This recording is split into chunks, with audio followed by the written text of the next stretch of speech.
तो मैम मैं ये जानना चाहूँगी कि जब आपने अपना पहली बार करवाया था तो आपको मतलब जिसका भी आपने किया तो क्या उनको भी सेम या में सबको अलग-अलग तरह के सिम्पटम्स आते हैं? क्या होता है, बॉडी ठंडी हो जाती है ना जब कोई इंसान मरता है, तो बहुत लोगों को ऐसा फील होता है कि इंसान बॉडी छोड़ने के बाद ठंड फील होती है, हमें ब्लैंकेट देना पड़ता है ऊपर ड्यूरिंग द सेशन, हमें ब्लैंकेट देना पड़ता है क्योंकि वो बॉडी कई बार पूरी ठंडी, हम हाथ भी लगाते हैं तो पूरी ठंडी होती है। तो ये फिजिकल सिम्टम्स कई बार कई लोगों में आते हैं।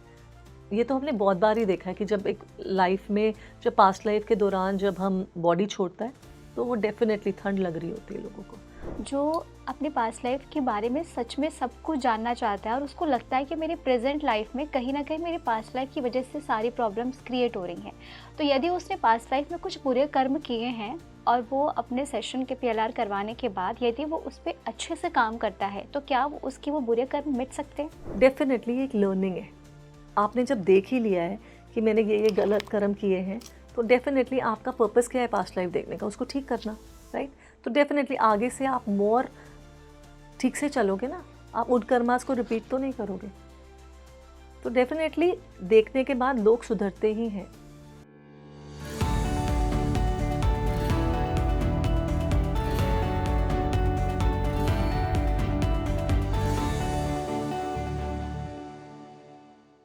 स्पीकिंग ट्री के दर्शकों को मेरा प्रणाम।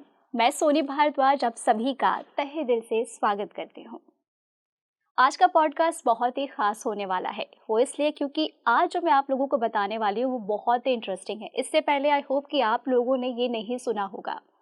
आप लोगों ने कई सारे पॉडकास्ट, कई क्लिप्स देखे होंगे जिसमें पास्ट लाइफ का जिक्र होता है और कई लोगों के मन में सवाल होते हैं कि आखिर ये पास्ट लाइफ है क्या। तो आज हम बताएंगे कि आखिर पास्ट लाइफ है क्या, और क्या आपके साथ भी ऐसा कभी हुआ है कि आप कहीं पे चल रहे हैं या फिर आप कोई कार्य कर रहे हैं और आपको ऐसा महसूस हो कि ये चीज़ें शायद मैंने पहले कभी की है और आपके साथ ही हमेशा क्यों बुरा हो रहा है। आप तो सबके साथ हमेशा अच्छा करते हैं, और यदि आपको किसी एक इंसान से ऐसा फील हो कि यार ये इंसान मेरे को नहीं चाहिए, इस इंसान से मुझे हेट हो रहा है या आपको किसी चीज़ से फियर महसूस हो रहा है, तो ये क्यों होता है? ये क्या आपके पास्ट लाइफ से कनेक्ट है? अगर ये सारी चीज़ें आपके साथ हो रही हैं तो आज हम आपको यही सारी चीज़ें बताने वाले हैं, जो कि हमारे इस खास पॉडकास्ट में हमारे साथ मौजूद हैं पूजा अरोरा मैम, जो कि एक PLR थेरेपिस्ट हैं, टैरो कार्ड रीडर और साथ ही साथ वो एक लाइफ कोच भी हैं। मैम आपका बहुत बहुत स्वागत है। मैम आपसे मिलकर मुझे बहुत अच्छा लगा, और जैसा अभी हमने ऑफ द कैमरा हमने कुछ डिस्कशन किए थे तो उसमें से एक चीज़ है जो मुझे काफ़ी ज़्यादा अच्छी लगी, जो मैं सबसे पहले पॉडकास्ट शुरू करने से पहले आपसे वही पूछूंगी। मैम, भगवान की दी हुई ज़िंदगी ये हम सभी को मिली है, जो कि बहुत ही खूबसूरत है, लेकिन फिर भी लोगों को कहीं ना कहीं पास्ट लाइफ को लेकर बहुत ज़्यादा हाइप लोगों के बीच में बना हुआ है। तो सबसे पहले तो आप बताइए कि आखिर ये पास्ट लाइफ है क्या? पास्ट लाइफ एक थेरेपी है, इट्स नॉट स्टोरी टेलिंग और it's not a psychic tool. Past life एक थेरेपी है जिसमें हम फियर्स, फोबियाज़, बहुत चीज़ों को ठीक कर सकते हैं।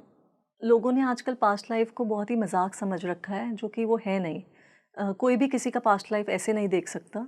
पास्ट लाइफ के लिए एक इंसान की कंसेंट की ज़रूरत होती है, और अगर मान लो एक सैरोगेट सेशन नाम की एक चीज़ होती है जिसमें आप सैरोगेट कर सकते हैं पास्ट लाइफ किसी का, बट उसके लिए भी कंसेंट की ज़रूरत होती है।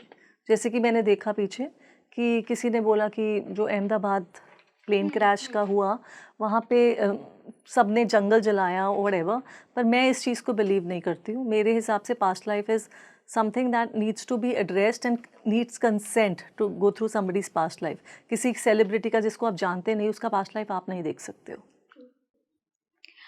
मैम, ये तो आपने बताया कि आखिर पास्ट लाइफ है क्या, लेकिन अगर मैं आपसे बात करूं, जैसा कि हमारे दर्शक जो भी हमें सुन रहे हैं, कि हर एक चीज़ के लिए इंसान कुछ ना कुछ सबूत मांगता है तभी वो इस चीज़ पर यकीन करता है। तो पास्ट लाइफ वाकई होती है या नहीं, इसका कोई प्रूफ अगर यदि आप अपने भाषा में हमें समझा पाए तो? आप हिंदू हो? हाँ बिल्कुल। आप किस भगवान को मानते हो? मैं हनुमान, विष्णु, भगवान राम, कृष्ण सभी को मानती हूँ। कौन है विष्णु? विष्णु अवतार है, भगवान ही है वो। अवतार का क्या मतलब है? राम भगवान विष्णु के अवतार हैं, हम्म। कृष्णा राम और विष्णु के अवतार हैं, अवतार है। हनुमान जी शिव जी के अवतार शिव हैं, जी के। राइट? ये सब एक दूसरे के अवतार हैं। जी बिल्कुल। जो हमारे विष्णु है वो सतयुग में पैदा हुए थे, राइट? उसके बाद राम भगवान आए, जो कि आपके त्रेता युग में पैदा हुए, राइट। और अब कृष्णा जो एंड ऑफ कलयुग, एंड ऑफ द्वापर युग और बिगनिंग ऑफ कलयुग में पैदा हुए, राइट। तो ये सब युगों में अलग अलग भगवान आए जिनको हम मानते हैं। आप कैसे मानते हो, आपने कभी देखा है? नहीं, पर विश्वास है। विश्वास है। तो बेसिकली इट्स ऑल कार्मिक, राइट। उनका कुछ जन्म हुआ पहले, फिर उसके बाद वो फिर आए, तो डेफिनेटली रीइंकार्नेशन तो हुआ ना। तो रीइंकार्नेशन है तो पास्ट लाइफ है ना। जब हमारे भगवान मानते हैं इस चीज़ को, तो हम क्यों नहीं मान सकते फिर? और जिनको हम मानते हैं वो मानते हैं, उनके बेसिकली इट्स ऑलवेज सेड ना कि विष्णु के अवतार राम है और विष्णु के अवतार कृष्ण है। It's everywhere, right. तो डेफिनेटली पास्ट लाइफ है, तभी है ना ऐसा। वो मैंने आपसे पता है मैम इसलिए पूछा क्योंकि कई ऐसे लोग हैं जो कि मतलब ये चीज़ पढ़ते भी हैं, हम लोग सुनते भी हैं, बट समझते नहीं है कि वाकई है या नहीं। पर जो आपने एग्जांपल दिया ये बहुत ही शानदार था कि हम भगवान को मानते हैं, उन्हें पूजते हैं, उन्हें देखा नहीं पर हमें विश्वास है कि वो हैं। तो कहीं ना कहीं दर्शक इस चीज़ से ज़रूर खुद को रिलेट करेंगे कि हाँ, पास्ट लाइफ जैसे कोई चीज़ होती है। पास्ट लाइफ है, पास्ट लाइफ डेफिनेटली है। अगर आप हमारे जो ग्रंथ है या हमारे जितने भी टेक्स्ट है, रिलीजियस टेक्स्ट है, उनमें सब में मेंशन किया हुआ है कि पास्ट लाइफ इज देयर। कितने भगवानों के, सबके एक दूसरे के रीइंकार्नेशन तो है ही ना। मैम, जैसा कि हम सभी इस धरती पर आए हैं, एक लेसन लेकर आए हैं। ऐसे तो हम इस धरती पे नहीं आए, लेकिन मैम फिर भी कई लोग ऐसे हैं जो कि जब अपना वो पीएलआर करवाते हैं तो वो अपनी पास्ट लाइफ मेमोरीज को याद ही नहीं कर पाते। इसको लेकर आप क्या कहेंगे? देखो, ऐसा होता है कई बार इंसान का माइंड बहुत डिस्टर्ब्ड होता है। हमें जब हम पास्ट लाइफ करते हैं तो हमें कई केसेस हमें देखना पड़ता है, हमें कैसा केस चाहिए। ज़रूरी नहीं है कि हर केस लेना ही लेना है।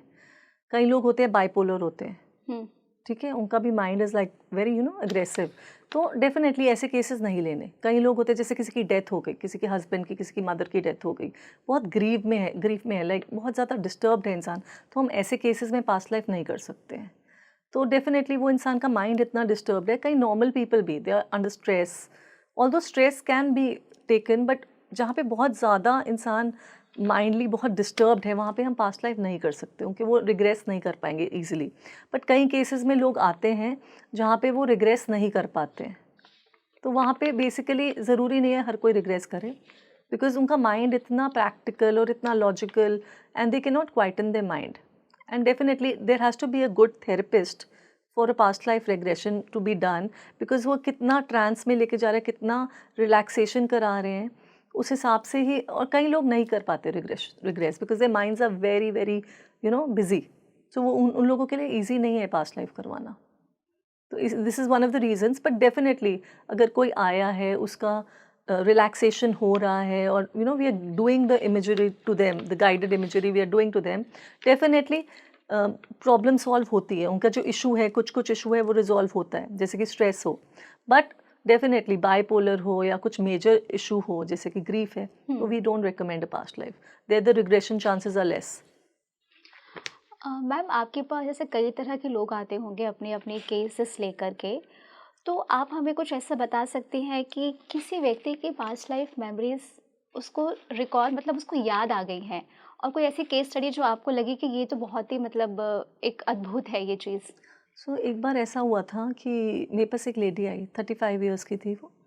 और वो मेरे पास आई और वो बड़ी हैरान और परेशान थी कि वो कह रही मैं किसी को बोल नहीं सकती, ये मेरे अंदर है, लेकिन मेरे फादर को जब मैं देखती हूँ तो आई डोंट लाइक इट, मुझे अच्छा नहीं लगता।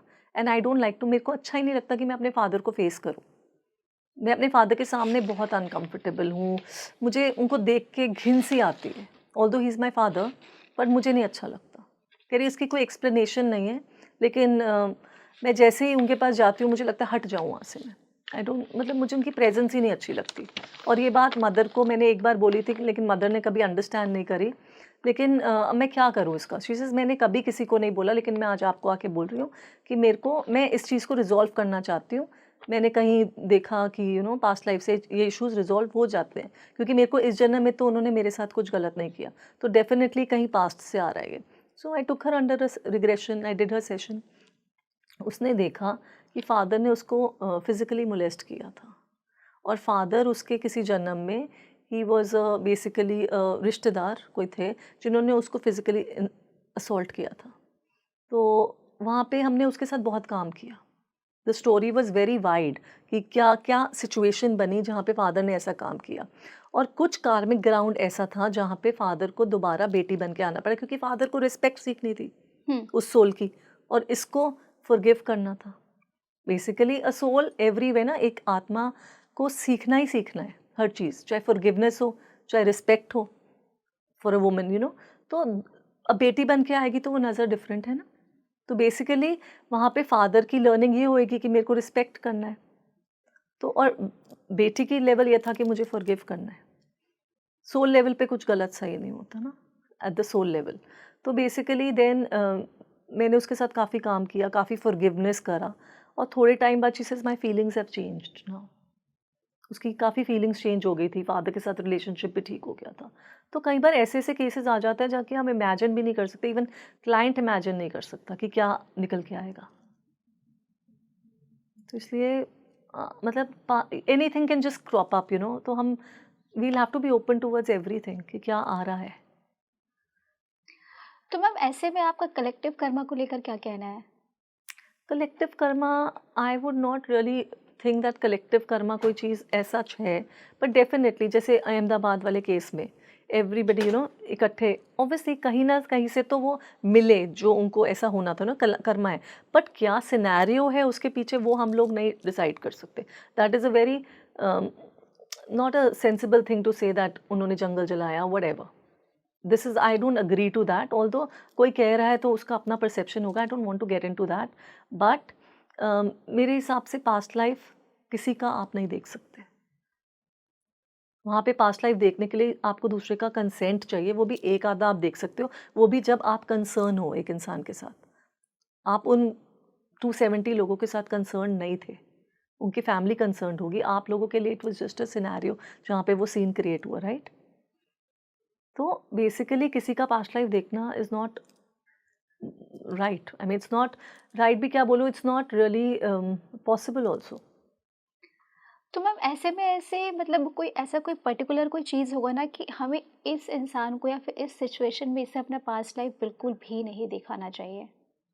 नहीं, कोई किसी का पास्ट लाइफ नहीं देख सकता। नहीं, आज जैसे कि कई लोग पीएलआर करवाते हैं, तो लोगों के मन में तरह-तरह के भ्रम होते हैं कि अगर हमने अपने पीएलआर करवाया तो कहीं हम अपने प्रेज़ेंट लाइफ़ में अटके ना रहें, हम पास्ट लाइफ़ में ना पहुँच जाएँ। तो और कुछ लोग ऐसे होते हैं जिन्हें कि जो अपने अपने प्रेज़ेंट की लाइफ़ में बहुत परेशानियों में झेल रहे हैं, बहुत समस्याएँ हैं, वो खुश नहीं हैं। पर यदि वो अपना करवाते हैं तो तो मतलब होता है ना कि हमें इन्हीं लोगों को नहीं करवाना चाहिए। ऐसा कुछ आप बता हाँ, मैं कह तो रही हूँ कि बाइपोलर हो गए या जो को बहुत दुखी हो गए, वो नहीं। नॉर्मल लोगों के लिए भी नॉर्मल, सास-बहू का झगड़ा है, उसके लिए पीएलआर कराने की ज़रूरत नहीं। हाँ, किसी को कोई फ़ोबिया है, किसी को कोई ट्रॉमा है, कोई आगे नहीं बढ़ पा रहा किसी रिश्ते में, उसको कन्फ्यूजन्स है लाइफ़ में, तो वो पास्ट लाइफ़ करा सकते हैं। नॉर्मली लाइफ़ में एक सोल का काम होता है कि उसको ट्रांसफ़ॉर्म होना है, उसको बेसिकली एक लेसन लर्न करना है एक सोल लेवल पे। तो कई चीज़ें हमारी लेसन्स होती है, हर चीज़ के लिए पास्ट लाइफ़ नहीं होता। मैम अभी आपने सोल लेवल की बात की, तो सोल लेवल को लेकर भी कई तरह के रिस्ट्रिक्शन है कि इसका कार्मिक कनेक्शन है, इस वजह से लोग अपने सोल मेमोरीज़ को याद नहीं कर पाते, उसमें ये बाधाएँ आ रही हैं। सोल मेमोरीज़ नहीं चाहती है कि वो अपने नेगेटिविटी चीज़ में वहाँ पे पहुँचे। डेफ़िनेटली कोई लेसन होगा इंसान का, उसको लेसन लर्न करने की ज़रूरत है, जहाँ पे उसकी सोल मेमोरी नहीं है। तो नहीं तो मेरे पास अगर कोई आएगा, तो वो इश्यू लेके आएगा ना अपना। देखो, हीलिंग सब इंसान सबके लिए नहीं है। हीलिंग इज़ फॉर समबडी जिसको पता है कि मेरे को ये पैटर्न्स है, मेरे को ये प्रॉब्लम आ रही है, और वहाँ पे वो मेरे पास आएगा एक इश्यू लेके कि ये मेरा इश्यू है, ये रिज़ॉल्व करो। अब उसने क्या देखना है, that is up to basically up to the level of issue that comes up, है ना? तो वो क्या देखेगा, सपोज़ किसी को फ़ियर बेस्ड इश्यू है, तो वो यही देखेगा ना कि कैसे मैं मरा था, किस वजह से वो फ़ियर मेरे अंदर है। फॉर एग्ज़ाम्पल मैं एक केस डिस्कस करती हूँ आपके साथ। जैसे एक लेडी थी, उसको इलायची से प्रॉब्लम थी, इलायची। वो जहाँ पे इलायची देखती थी उसको डर लगता था। वो इलायची वाली चाय नहीं पी सकती थी। उसको इलायची, मतलब वो कहती थी मैं स्मेल भी सूँघ लूँ तो मेरा पूरा दिन ख़राब हो जाता है, और मैं अगर चाय पी लूँ तो आई प्यूक।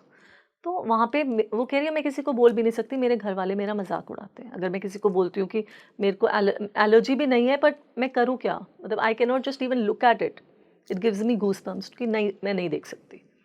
तो फिर मैंने कहा, ऑल्दो मेरे को भी लगा कि कौन सा बड़ा मेजर वो है, but let me do a session for, so I did a session.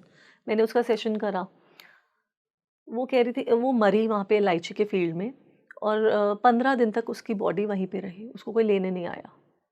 उसका कुछ पास्ट लाइफ ऐसा था, वैसे she fell off the horse, and वहाँ पे एक साइड पे इलायची का फील्ड था, और किसी ने ट्रेस ही नहीं कर पाया उसकी बॉडी।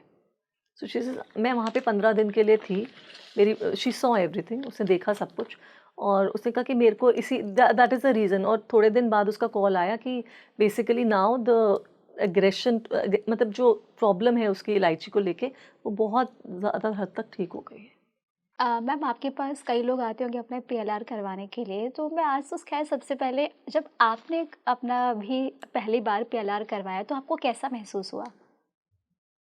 मैंने जब पहली बार अपना 2 डे वर्कशॉप करी थी, डॉक्टर तृप्ति जैन जो मेरी टीचर हैं, एंड उनके साथ जब मैंने 2 डे वर्कशॉप करी, तो मैंने, it was a group session था, तो उसमें काफ़ी कुछ मैंने रिग्रेस करा, बट उस टाइम पे मेरे को इतना बिलीव नहीं हुआ ऑनेस्टली। मुझे लगा इट इज़ एन एक्सपीरियंस। मेरा माइंड कह रहा था कि शायद है, शायद नहीं है। मैं बहुत कंफ्यूज थी, जैसे हर एक को जो पहली बार कराएगा उसको ऐसा ही फील होगा। लेकिन मुझे इसमें आगे परस्यू करना था, बिकॉज़ मेरे को कहीं न कहीं बिलीव था इसमें। बट ये बिलीव नहीं था कि जो मैं देख रही हूँ वो 100% सच है। मैं कन्फ्यूज़्ड थी। लेकिन उसके बाद जब मैंने ऋषिकेश गई अपनी थेरेपिस्ट ट्रेनिंग के लिए, वहाँ पे हमें जैसे एक दूसरे का सेशन करना होता है, तो वहाँ पे जब हम सेशन कर रहे थे, वहाँ पे मैंने जब मेरा एक सेशन हो रहा था, उस सेशन के दौरान मैं 13th फ्लोर पे थी, और मुझे धक्का पड़ना था। मेरे को, मैं देख पा रही थी कि कोई मुझे धक्का मारेगा, मुझे मारने के लिए। और जैसे ही वो मुझे धक्का मारने से पहले ही मुझे पुश फील हो रहा था बॉडी के अंदर। I could feel the physical symptoms कि मुझे पुश फील हो रहा है। तो जब मुझे पुश फील हुआ, तो मैं, मतलब मैंने अपनी, जो मेरा कर रहा था थेरेपिस्ट, उसको बोला कि मुझे पुश फील हो रहा है। So she said it's okay, let it be. ये तो पहले दिन का है कि मुझे लगा फिजिकल सिम्टम्स हो रहे हैं। फिर मैंने डॉक्टर तृप्ति से बोला, मैंने कहा मुझे ऐसे physical symptoms. She says this is a validation कि ये सच है। अगर आपको फिजिकल सिम्टम्स हर एक को तो नहीं फील होएगी ना, अगर, क्योंकि आप बहुत विजुअल सब्जेक्ट हो। I was a very visual subject, मतलब मैं 2 मिनट में ट्रांस में चली जाती थी, और 2 मिनट में मैं विजुअलाइज़ेशन शुरू कर देती थी। तो जब मैं ईज़िली ट्रांस में जाके विजुअलाइज़ कर रही थी, तो मेरा जो थेरेपिस्ट थी, she was also very good, वो भी बहुत अच्छी थी। तो बेसिकली वो लेवल ऑफ ट्रांस अच्छा था, जिसकी वजह से फिज़िकल सिम्पटम्स भी आ रहे थे। बहुत लोगों को ऐसा होता है कि, इवन मुझे भी हुआ है कि while you see going across to the other this thing, मतलब जब आप अपनी बॉडी छोड़ते हो, तो बहुत लोगों को ठंड फील होती है। क्या होता है, बॉडी ठंडी हो जाती है ना जब कोई इंसान मरता है। तो बहुत लोगों को ऐसा फील होता है कि इंसान बॉडी छोड़ने के बाद ठंड फील होती है, हमें ब्लैंकेट देना पड़ता है ऊपर। ड्यूरिंग द सेशन हमें ब्लैंकेट देना पड़ता है, क्योंकि वो बॉडी कई बार पूरी ठंडी, हम हाथ भी लगाते हैं तो पूरी ठंडी होती है। तो ये फिजिकल सिम्टम्स कई बार कई लोगों में आते हैं।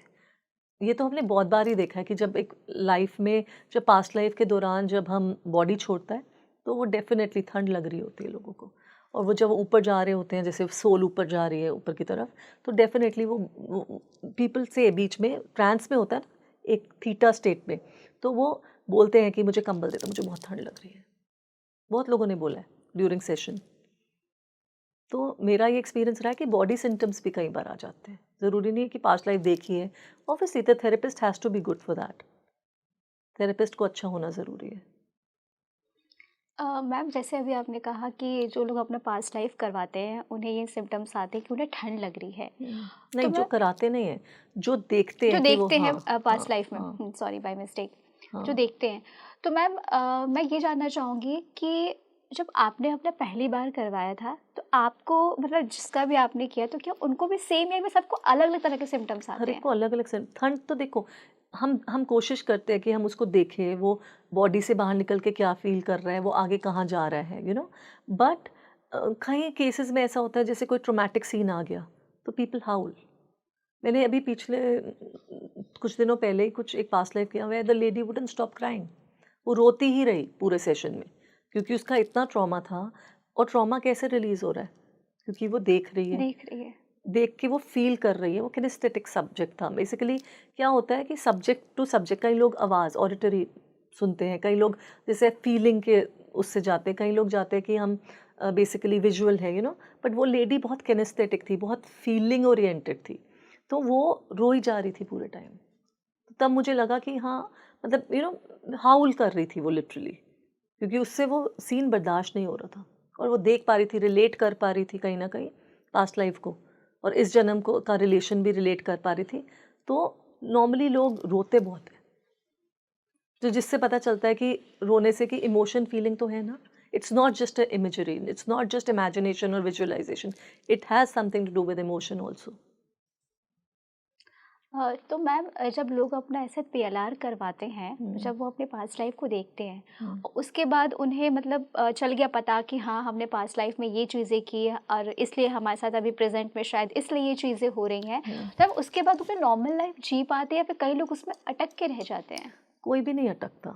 देखो, एक थेरेपिस्ट का काम है कि आपको सही से गाइड करना। There is a lot of pre work होता है, पोस्ट वर्क भी होता है, ठीक है?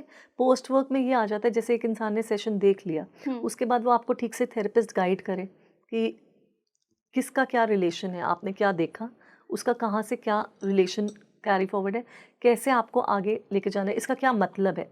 एक हमारा सेइंग है, when you relive something you release. क्योंकि जब आप एक चीज़ को रीलिव करते हैं, आप रिलीज़ भी करते हैं ना। आज आपकी लाइफ में आपको पता है ये चीज़ है, तो आप एक्सेप्ट कर लोगे ना उसको, ठीक है? तो ऐसे ही जब हम पास्ट लाइफ का एक बहुत बड़ा रूल है कि रीलिव करो और रिलीज़ कर दो। तो इसीलिए पास्ट लाइफ देखा जाता है कि देख-देख के उसको, और बाद में बहुत पोस्ट वर्क है, हम काफ़ी क्लियरिंग्स करते हैं, हम काफ़ी, जिसे कहते हैं, काफ़ी वर्क होता है जिसमें फॉरगिवनेस और बहुत चीज़ें इन्वॉल्व्ड होती है। Basically, forgiveness is one of the most important things that we should do during a session. क्योंकि ग्रजेस ही तो होते हैं ना, पास्ट लाइफ क्यों कराते हैं, किसी से कोई ग्रज है या फियर है, इवन फियर बेस्ड है, ट्रॉमा है, हर चीज़ को रिलीज़ कर देते हैं। मैम अभी आपने फियर बेस्ड की बात की, तो मैम ऐसे मैंने सुना है, अभी मेरे ही कोई जानने में है कि यदि किसी व्यक्ति, कोई इंसान सो रहा है, वो बहुत ही गहरी नींद में सो रहा है, लेकिन जो उसके बगल में सो रहा है वो जैसे ही उठ के जाता है उसको फिर भी होता है महसूस, और वो जिस भी स्थिति में होता है वो उसके साथ चलने को तैयार हो जाता है। तो इसमें आप क्या कहना चाहेंगे, ये क्यों होता है? ये बेसिकली अगर इंसान बहुत डरा हुआ है और वो सो नहीं पा रहा अकेले, और जैसे वो कोई उसके साथ सो रहा है तो वो सो पा रहा है, अगर वो उठता है वो भी उठ जाता है और उसको डर लग रहा है, तो ये इनर चाइल्ड इशू हो सकता है कि बचपन में उसके साथ कुछ ऐसा हुआ हो जहाँ पे वो अकेला रह गया और उसके अंदर वो डर बैठ गया हो। या फिर पास्ट लाइफ से भी रिलेटेड हो सकता है कि कहीं उसका बचपन में कुछ ऐसा हो कि वो कहीं पे अबैंडन हो गया हो, तो उसको अकेलेपन से डर लगता है, अंधेरे में स्पेशली। तो कहीं ना कहीं ऐसा केसेस का पास्ट लाइफ करना पड़ेगा देखने के लिए कि इशू क्या है। पर डेफिनेटली ऐसे इशू के लिए पास्ट लाइफ या इनर चाइल्ड ज़रूरी है। अच्छा मैम, मैं अभी आपसे कुछ अपना ही डिस्कशन करना चाहूँगी कि ये थोड़ी ड्रीम्स बेस्ड है कि अक्सर जब मैं रात में सोती हूँ ना, तो मुझे ऐसे सपने आते हैं कि जो बड़ी सी टंकी होती है ना पानी की, बहुत बड़ी वाली जो लगी रहती है, मैं उस पे खड़ी हूँ और मैं वहाँ पे क्यों आई हूँ मुझे नहीं पता, बट मैं उस पे खड़ी हूँ और मैं बहुत डर रही हूँ और मुझे फिर पानी से बहुत डर लगता है जब मैं उसको देखती हूँ। तो मैम क्या इसका पास्ट लाइफ से कनेक्ट हो सकता है देखो, ड्रीम का? जो हमारा सपने होते हैं वो डेफिनेटली कई बार कार्मिक रिलीज भी हो सकते हैं कि कुछ कर्मा है वो रिलीज हो रहा है, या कई बार हो सकता है कि इम्प्रेशंस आ रहे हो, बिकॉज मे बी आप सोते हो तो बहुत डीप स्लीप में चले जाते हो, ट्रांस में चले जाते हो, या मे बी आपकी नींद ट्रांस नींद है, जैसे नहीं पूरी नींद आ रही, बीच बीच में उठते हो या जागते हो, तो डेफिनेटली वो इम्प्रेशन कई बार आ सकता है। बट हर बार ऐसा नहीं होता। सपने कई बार फॉर्म लेते हैं पास्ट लाइफ का, पर हर बार नहीं लेते। इट इज़ वेरी रेयर कि ऐसा हो। बट अगर ऐसा है then you should get a session done, maybe that is a, आपको कॉलिंग आ रही है उस चीज़ की कि हाँ भाई ये इंप्रेशन क्यों बार बार आ रहा है, एक ही सपना क्यों बार बार आ रहा है। तो आप उसके लिए एक सेशन ले सकते हो जहाँ पे आपको, this can be an issue कि why am I having this image always in my head. और जैसे मैम अभी आपने एक इलायची वाला हमें एग्जांपल दिया था, तो ऐसे बहुत सारे लोग होंगे इस दुनिया में जिनको कभी ना कभी किसी एक खास चीज़ से बहुत फियर होता होगा। जैसे मैंने अभी आपको अपना बताया, तो आपका भी कुछ ऐसा है मैम जिससे आपको बहुत फियर फील होता हो? नहीं, ऐसा तो मेरा कोई फियर नहीं है। फियर जनरल था, इन जनरल मेरे अंदर बहुत फियर था, वो मैंने रिलीज़ करा through past life only. And बहुत सारे पास्ट लाइफ करवाए हैं मैंने, बिकॉज मेरा तो सब्जेक्ट ही यही है। तो डेफिनेटली ड्यूरिंग प्रैक्टिस हमने बहुत पास्ट लाइफ कराए, बहुत सारे केसेस हैं जिनको मैं शायद काउंट भी नहीं कर सकती, इतने सारे पास्ट लाइफ अब मैंने देख लिए अपने।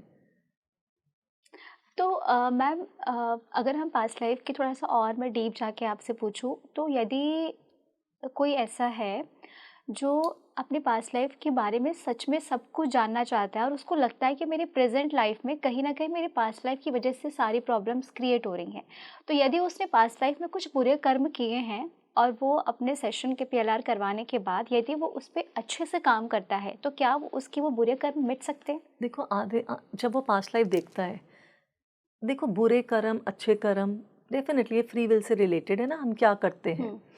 लेकिन सोल लेवल पे सबसे बड़ा काम सोल का होता है सीखना, लेसन्स लर्न करना। सोल का काम होता है ट्रांसफॉर्म करना, ठीक है।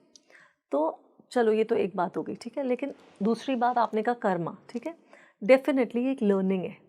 आपने जब देख ही लिया है कि मैंने ये गलत कर्म किए हैं, तो डेफिनेटली आपका पर्पस क्या है पास्ट लाइफ देखने का, उसको ठीक करना, राइट। तो डेफिनेटली आगे से आप मोर ठीक से चलोगे ना, आप उन कर्मास को रिपीट तो नहीं करोगे।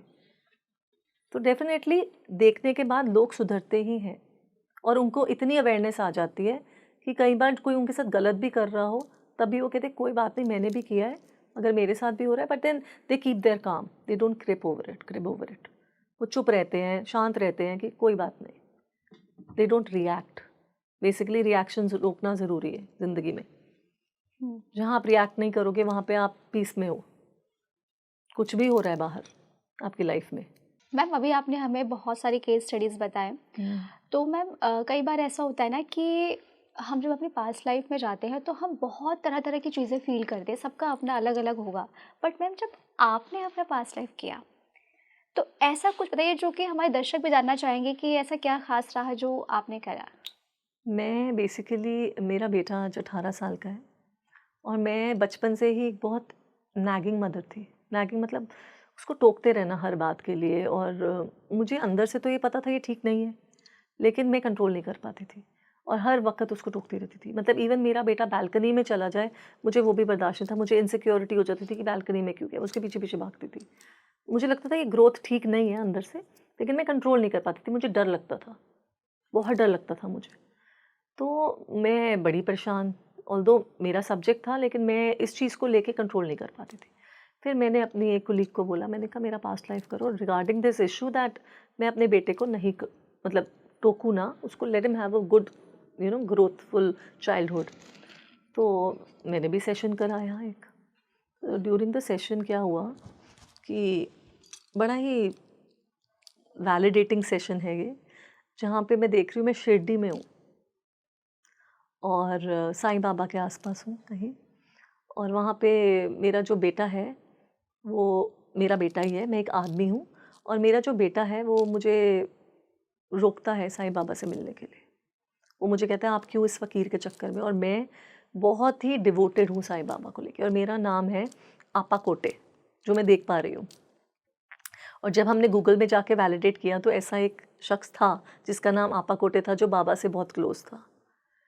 और मैं देख रही हूँ कि जो मेरा बेटा है वो ड्रग्स में, अल्कोहल में और स्मोकिंग में पूरा घुसा हुआ है। और मैं बहुत कोशिश कर रही हूँ कि मैं बहुत परेशान हूँ, और ये मेरा बेटा बहुत बदतमीज़, और मुझे 24 घंटे कहता है कि तुम उस फ़कीर के चक्कर में पड़े हो, उसको छोड़ दो। और जो मेरी वाइफ़ है वो बाबा के साथ बहुत क्लोज़ है, बहन बनी हुई है बाबा की, और बाबा के लिए रोज़ खाना बना के भेजती है मेरे हाथ। और लेकिन बेटा बिल्कुल पसंद नहीं करता बाबा को। तो मैंने जैसे देखा कि क्यों हो रहा है ये सब कुछ ना, ऐसे जैसे आप पूरी जर्नी, तो एक टाइम के बाद देखती हूँ कि मेरी डेथ हो जाती है ड्यूरिंग ऑल दैट। एंड जो मेरा बेटा है वो ये बर्दाश्त नहीं कर पाता, क्योंकि उसने फर्स्ट डेथ देखी होती है। वो ये बर्दाश्त ही नहीं कर पाता कि मेरे फादर की डेथ होगी, क्योंकि वो अपने बचपन में वो सारा गलत कंपनी में पढ़ के चला गया सब कुछ, और वो देखता है कि मेरी डेथ हो गई और उससे वो बर्दाश्त नहीं होता। और उसके बाद जब मैं ऊपर जाके देखता हूँ डेथ के बाद, मेरा बेटा बाबा का मेरे से भी बड़ा डिवोटी बन गया, और उसको एक सेल्फ रियलाइजेशन हो गया कि मेरी फादर की डेथ मेरी वजह से होगी। तो बाबा वो रिग्रेट उसके अंदर से निकालते हैं और उसका पाथ ठीक हो जाता है। वो मेरे इस जन्म का बेटा है और मैं बेसिकली उस जन्म का उसका फादर हूँ।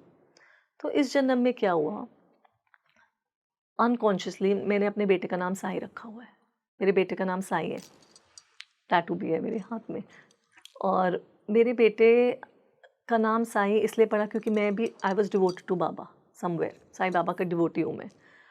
और कहीं ना कहीं मेरा बेटा बचपन से ही अगर कोई सिगरेट पी रहा होता था सड़क पे, उसको जाके कहता था बंद कर दो, अच्छी चीज़ नहीं है। एंड मैं उसको बोलती थी कि ये तुम क्या कर रहे हो, मत करो, आप ऐसे जाके किसी को कुछ नहीं बोल सकते। तो मुझे कहता था मुझे ये देखा नहीं जाता, लोग अपना स्मोक कर रहे हैं, मेरे को अच्छा नहीं लगता देख के। तो वो पूरा सेशन मेरे सामने ऐसे आ गया कि कैसे मेरा बेटा मुझे लोगों को रोकता था। उसको बिल्कुल स्मोकिंग से तो बहुत ज़्यादा प्रॉब्लम है, वो देख ही नहीं सकता था किसी को स्मोक करते हुए, और कैसे मैंने उसका नाम साईं रखा। तो ये एक था पास्ट लाइफ जहाँ पे मैं बहुत ज़्यादा उसके बाद काफ़ी चीज़ें, मतलब मेरी जो जिसे कहते हैं ना, मेरा upbringing towards my child has become very different. There has been more understanding.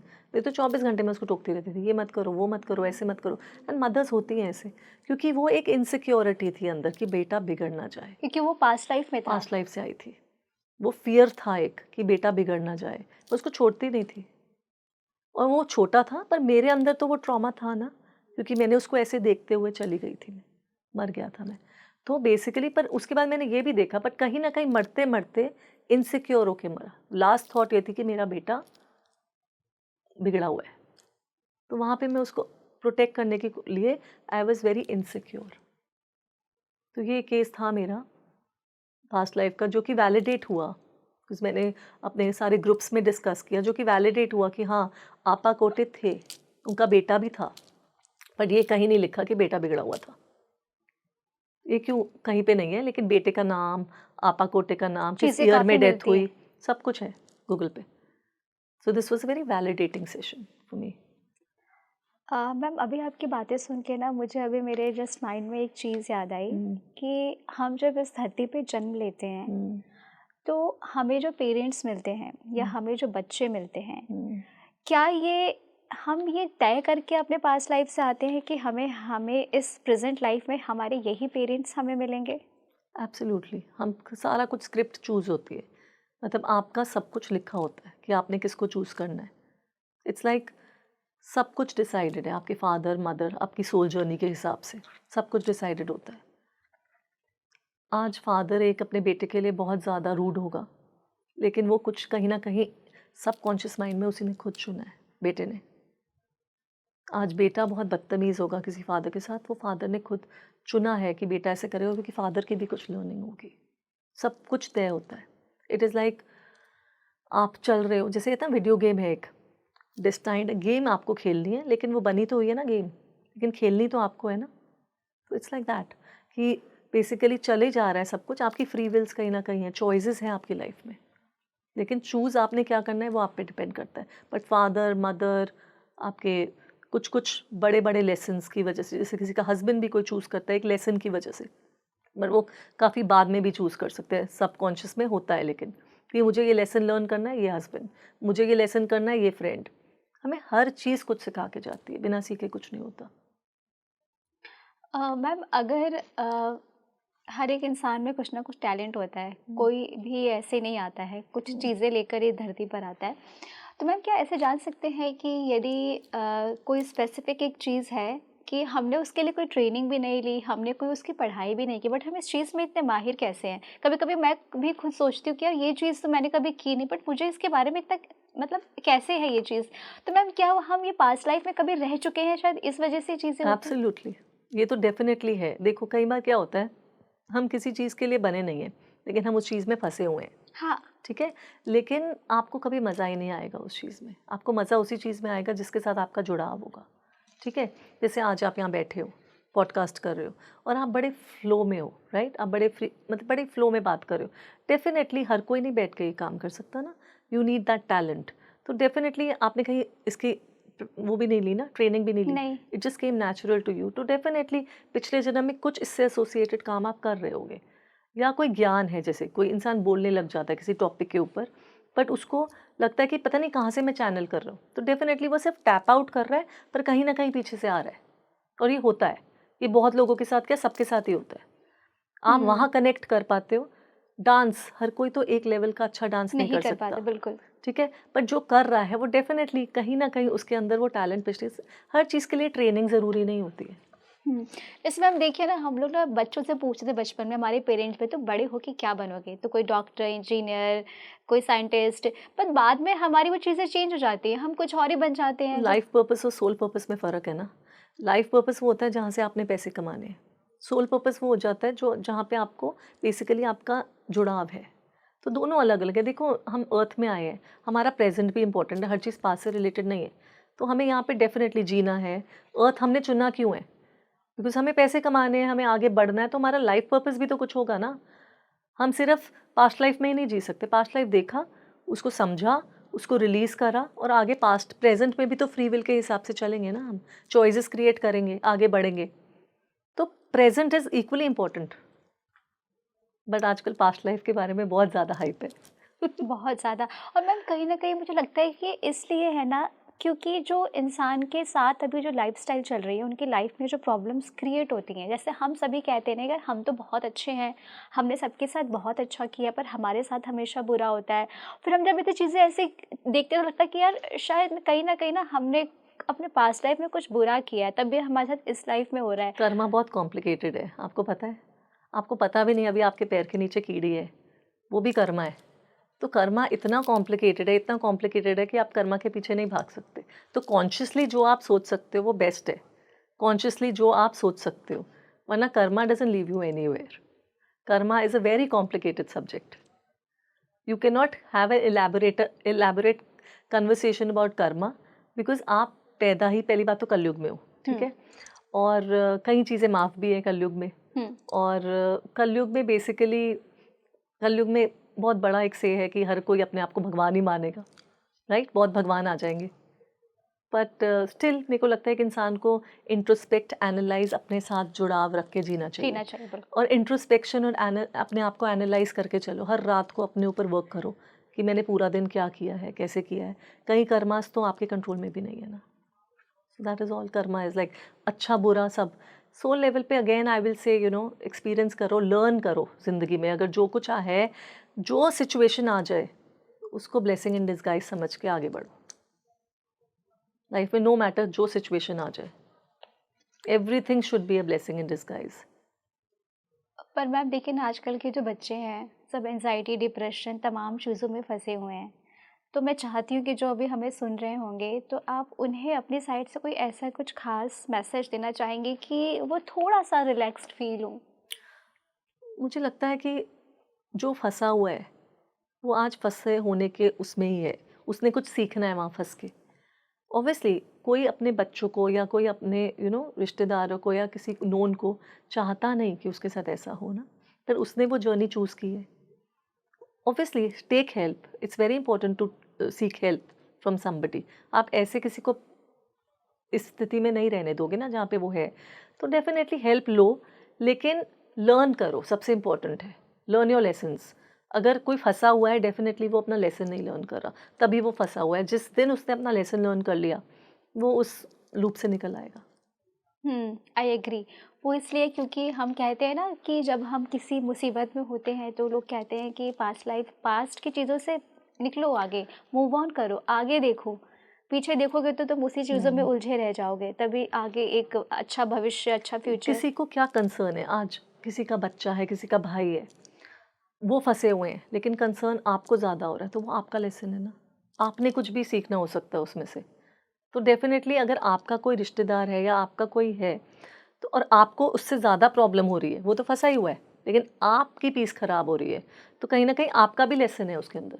सिर्फ उसका नहीं है, आपका भी लेसन है, क्योंकि प्रॉब्लम तो आपको दे रही है वो चीज़। फंसे तो आप भी हुए हो उसके साथ।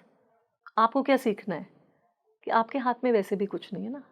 या तो वो आपकी सुन रहा हो या आपके हिसाब से चल रहा हो, आपके हाथ में, तो आपको कम से कम अपनी पीस तो रखनी है। ऐसी स्थिति में प्रे करो, हेल्प लो, या कुछ ऐसा करो जिससे आप लाइफ चेंज कर पाओ डेफिनेटली। और सबसे इम्पॉर्टेंट है कि अपने आप को काम रखो हर सिचुएशन में। लाइफ में हर सिचुएशन बड़ी होती है, हर सिचुएशन छोटी होती है। कुछ भी ऐसा नहीं होता जो आपके कंट्रोल के बाहर हो। मैम अभी स्टार्टिंग में आपने एक सर्किट सेशन की बात की थी, तो मैम ये सेशन किस तरीके से काम करता है और ये कितना पावरफुल है? हमने सैरोगेट सेशन के बारे में इसलिए बात करी क्योंकि आजकल लोग ऐसे कुछ लोग हैं जो कह रहे हैं कि हमने किसी का पास्ट लाइफ देखा, तो बेसिकली एक टर्म है सैरोगेट सेशन, जो कि हो सकता है, बट कलेक्टिवली कोई किसी की पास्ट लाइफ नहीं देख सकता। उसके लिए कंसेंट की ज़रूरत है। सपोज़ आज मैं हूँ और मेरा बेटा इस स्थिति में नहीं है कि वो पास्ट लाइफ करा सके, और उसको कुछ इश्यूज़ हैं सपोज़, हाँ, लेकिन वो कहीं दूर है या वो नहीं करवाना चाह रहा या नहीं मान रहा, पर उसका कंसेंट ज़रूरी है पास्ट लाइफ कराने, तो मैं उसकी जगह पे पास्ट लाइफ कर सकती हूँ उसका, पर उसके लिए कंसेंट की ज़रूरत है। अब मैं इसलिए भी कर सकती हूँ क्योंकि मेरी बॉदरेशन है, उसमें मेरा कंसर्न है, ठीक है, तो I can do that. But ऐसे किसी का कलेक्टिवली बहुत सारे लोगों का पास्ट लाइफ, या आप सुशांत सिंह राजपूत का पास्ट लाइफ नहीं देख सकते unless until there is consent, you can not. और ऐसे इट्स नॉट जस्ट नॉर्मल कि नॉर्मली लोगों को जस्ट अपनी सनसनीखेज मचाने के लिए आप पास्ट लाइफ, किसी का भी पास्ट लाइफ देखोगे और ऐसे बोलोगे, ऐसे नहीं हो सकता, इट्स नॉट पॉसिबल।